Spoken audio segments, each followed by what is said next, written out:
अस्सलाम वालेकुम पाकिस्तान। उम्मीद है आप सब खैरियत से होंगे। जैसा कि आप देख रहे हैं पाकिस्तान की सूरत हाल, प्रोपेगेंडा झूठ दिन ब दिन तेज़ होता जा रहा है। एक वीडियो कल पीटीआई के हैंडल से किसी पीटीआई वाले ही ये हरकतें सिर्फ पीटीआई वाले करते हुए मिलेंगे ज़्यादातर, कि जी वो काजी साहब के ख़िलाफ़ नारे लग रहे हैं और हमारे आर्मी चीफ के ख़िलाफ़। अच्छा, वो बड़ी ये जालसाजी में तो ये नंबर 1 है पीटीआई वाले।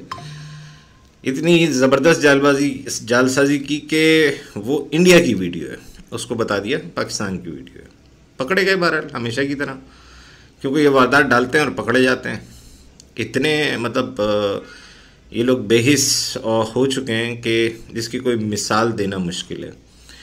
एक साहब ने तो ट्वीट कर रखी थी कि जी वो हेलीकॉप्टर जेल के अंदर, मतलब वहाँ पर फौजी अफसरान और ब्यूरोक्रेट्स सारे मौजूद हैं और इमरान खान को जो है वो राज़ी कर रहे हैं कि जी किसी तरीके से वो मान जाए। वो ऐसा मंजर, बिल्कुल तामिल फिल्म वाला मंजर नहीं होता, हेलीकॉप्टर ऊपर गश्त कर रहा है और सब कुछ कर रहा है। यानी कि आप अंदाज़ा लगाएं इन गधों की बेवकूफ़ियों से। खदीजा शाह की मिसाल है। खदीजा शाह अमेरिकन सिटीज़न है और उसने कोई गालियाँ नहीं दी थी, लेकिन उस मौके पे वो पकड़ी गई थी और उसने कुछ ऐसे कांड किए थे जिसकी वजह से वो बहुत लंबा अरसा जेल में रही। उसने किसी को गाली नहीं दी, उसने किसी को बुरा नहीं कहा, लेकिन उसके बावजूद उसे सख्त जेल हुई। उसकी माफ़ी के लिए बहुत एक लंबा प्रोसेस और फिर जाके उसकी जान छूटी। तो आपके ख्याल में इमरान खान, जिसने इस सोशल मीडिया की नस्ल को, गधों को, सोशल मीडिया पे ज़्यादातर इनके गधे ही हैं ना, जो झूठ भी फैलाते हैं, प्रोपेगेंडा भी करते हैं और इनको शर्म भी नहीं आती है तो बड़े, वो कहते हैं ना, इनके लिए मिसाल थी ना, वो एक वीडियो मैंने लगाई थी कि ये बग़ैर बिस्मिल्लाह के हैं। और दूसरा, इनके पैदा होने के बाद जो है इनके कानों में गालियाँ दी जाती हैं, अजान नहीं दी जाती। अजान मुसलमानों के कानों में दी जाती है। गुज़िश्ता दिनों में शेर अब्दुल मरवत आए और लोकल क़यादत समेत पूरी पीटीआई उनके साथ क्या हाल कर रही है। उन्होंने आके जो यहाँ पर लसानियत की कोशिश की और एक मखसूस तबके को, यानी कि जिसको पश्तून बरादरी कहते हैं, उनको इस्तेमाल किया। उसमें भी ज़्यादातर अफ़गानी थे। गयूर पाकिस्तानी पख्तून पश्तून कभी भी पाकिस्तान के ख़िलाफ़ किसी भी महाज का हिस्सा नहीं बन सकते। बड़ी कुर्बानियाँ इन्होंने भी दी हैं पाकिस्तान के लिए, हज़ारों लाखों जानें कुर्बान की हैं हमारे पख्तून भाइयों ने। केपीके की बॉर्डर्स के अंदर, केपी के अंदर आए दिन जो दहशतगर्दाना कार्रवाइयाँ होती हैं उसमें पख्तूनों ने बहुत कुर्बानियाँ दी हैं। इसी तरह हमारे बलोच भाइयों ने भी बहुत कुर्बानियाँ दी हैं बीएलए के ख़िलाफ़। बीएलए जिस तरीके से उनको दहशतगर्दी कर कर मारती है, और अल्लाह माफ़ करे कि क्या बोला जाए, उनको इंसानों पे और जानवरों में कोई फ़र्क नज़र नहीं आता। अल्लाह ताला उनको हिदायत दे, बस यही कह सकता हूँ, दुआ कर सकता हूँ कि वो भी अपने मुल्क के लिए और अपनी कौम के लिए, कम से कम पाकिस्तान के लिए इकट्ठे हो जाए। ये जो हामिद मीर जिस वक्त बड़ी एक्टिव पोजीशन में था पाकिस्तान के ख़िलाफ़, इसको बड़ा आइन याद आ रहा है। अच्छा, आइन इसको अभी याद आ रहा है जब वहाँ पर सिक्योरिटी फोर्सेस शहादतें दे रही थी, तब इसको वो शहादतें देते हैं, तब इसका आइन इसको याद नहीं आता है। वहाँ मासूम बेगुनाह वहाँ के मुकामी बलूचियों को जब बीएलए मारती है, तब इसको आइन याद नहीं आता। क्या करे, दहशतगर्द अगर कार्रवाई करने के लिए आता है, हमारे सिक्योरिटी फोर्सेस के जवानों को मारता भी है और वीडियोस भी बनाते हैं बेशर्म ये दहशतगर्द जितने भी हैं बीएलए वाले, और बड़े फ़ख्र से उसको शेयर करते हैं अपने ग्रुपों के अंदर, सोशल मीडिया पे। फिर इनका सोशल मीडिया का अकाउंट बैन हो गया। मकसद कहने का, उस वक्त इसको आइन याद नहीं आता। मामा कदीर को लेके ये बैठा हुआ था। मामा कदीर किससे हेल्प मांग रहा है? मोदी से, क्या असला दो हमको। इसको शर्म आई? ये हर दहशतगर्द का हिमायती क्यों होता है? मुझे तो आज तक ये बात नहीं समझ में आई। और ये वही है उसामा बिन लादेन जो इंटरनेशनल टेररिस्ट था, उस तक यही पहुंचा था। ये टेररिस्ट तक आराम से पहुंच जाता है, कोई इसको प्रॉब्लम नहीं होती है।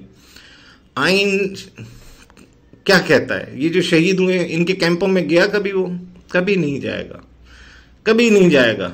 इसका बटन एक पाकिस्तान की सियासी जमात ने ऑन कर रखा है, और जिसने बहरहाल क्या कह सकते हैं तो ये बटन इसका ऑन है, कुछ दिन ऑन रहेगा।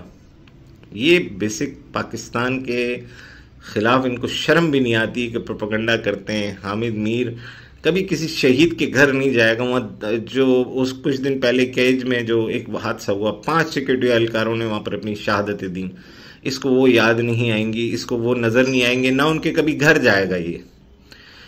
इसको महारंग रंगबाज से बड़ी हमदर्दी है। महारंग रंगबाज के पास जाएगा, उसको इंटरव्यू करेगा, वहां आइन शाइन करेगा।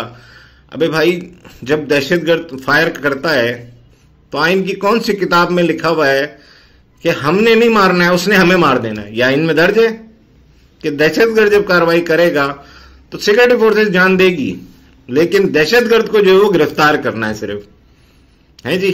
ये आइन है आपका। पूरी दुनिया में दहशतगर्दी मिटाने के लिए जो रास्ता अख्तियार किया गया वही हमें करना पड़ेगा कि दहशतगर्दों को हमें भी मारना पड़ेगा। गिरफ्तार नहीं कर सकते, सजाएं हम नहीं दे सकते, ना गवाह ला सकते हैं, ना उनके खिलाफ कोई कार्रवाई, क्योंकि कौन गवाही देगा दहशतगर्दी के खिलाफ? जो बेचारे जिन्होंने हिम्मत करी दहशतगर्दी के खिलाफ डट के खड़े होने की, उन्हें मार दिया जाता है। सिराज रईसानी बहुत बड़ी मिसाल है बलूचिस्तान में। कितना दिलेर इंसान था, उस तक कोई ताकतवर भी था। ये भी नहीं कि कोई गरीब मिस्कीन सा वहां का, जैसे बलोच बेचारे जो मिस्कीन से हैं वैसा, लेकिन उसको भी इन दहशतगर्दों ने मार डाला, शहीद कर दिया। पाकिस्तान के ऊपर वो शहीद हो गया। तो हामिद मीर कभी सिराज रईसानी के घर गया था? कभी सिराज रईसानी की फैमिली से इसने इस तरीके से जाके बात करी? नहीं करी। इसको सिर्फ पाकिस्तान मुखालिफ कुव्वतें जो है ना, उनका दर्द जागता है इसके दिल में, और ये आइन की बात करता है कि गिरफ्तार करो। जब सामने से गोली चलती है तो जब पता चलता है बेटा कि गोली लगती किधर है, और बेचारा जिसका खून निकलता है उस बेचारे का क्या हाल होता है। जब वो शहीद होता है तो उसके घर वालों का क्या हाल होता है, उसकी बीवी का क्या हाल होता है, उसकी बेटी, माँ, भाई, बाप, क्या हाल होता है उनका। ये कभी तुम हामिद मीर जैसे टुच्चे नहीं समझ सकते। ये टुच्चा सहाफत है, ये सहाफत नहीं है। पाकिस्तान के खिलाफ अगर जाएंगे आप तो पाकिस्तान रिएक्ट करेगा। क्यों नहीं करेगा रिएक्ट? मतलब इस हद तक ये लोग जा रहे हैं। कभी आर्मी चीफ के खिलाफ प्रोपेगेंडा शुरू कर देते हैं, उनका हादसा हो गया, उनका ये हो गया।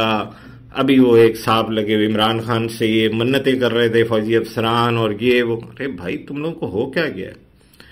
कोर्ट में तुम लोग जाते हो, जब तुम्हारे वकील वहां खड़े होते हैं, अभी बल्ले के निशान पे जाके तुम्हारे वकील खड़े हुए, उनके पास अल्फाज ही नहीं थे, सबूत नहीं थे। वही वीडियोस, व्हाट्सएप, कोर्ट डॉक्यूमेंट्स मांगता है, प्रूफ्स मांगता है, वो आप दे नहीं सके।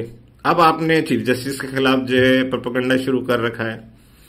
जो आपके हक में बोले, ये जस्टिस मुसर्रत साहिबा, कुछ दिन पहले वो आपके हक में बोली, आपने हीरो बना दिया। इसमें जो निशान वाले केस में आपके खिलाफ हुई, आपने फिर उनको विलन बना दिया।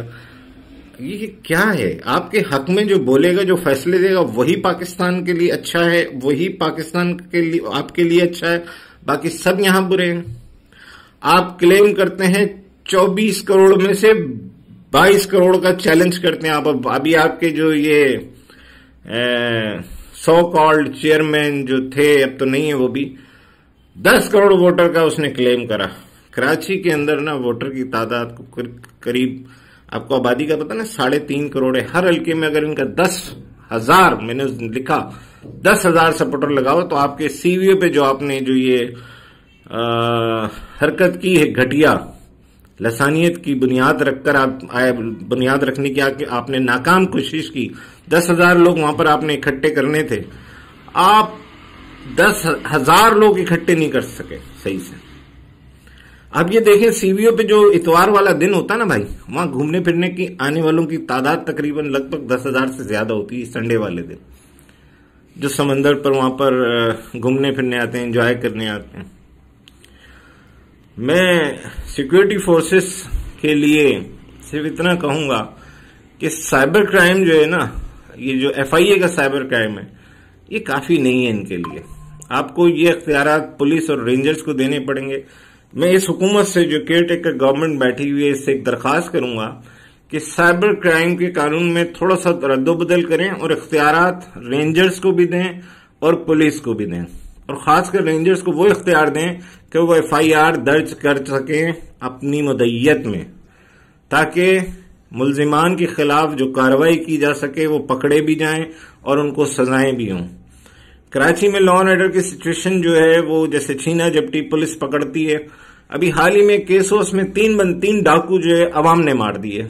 अच्छा, उसमें से 2 का रिकॉर्ड जो मेरे सामने आया, एक बंदा जो है वो कोई 6 से ज्यादा बार पकड़ा गया, बाहर कैसे आ गया। एक बंदा 3 बार पकड़ा गया, बाहर आ गया।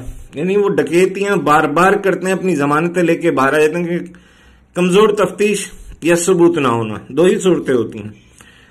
पुलिस नहीं करती या वो इन्वेस्टिगेशन ऑफिसर नहीं करता, ये तो अल्लाह को पता है। कुछ हमारे जजेस का भी हाल बहुत बुरा है, वहां पॉइंट्स मिलते हैं जनाब बरी करने पे।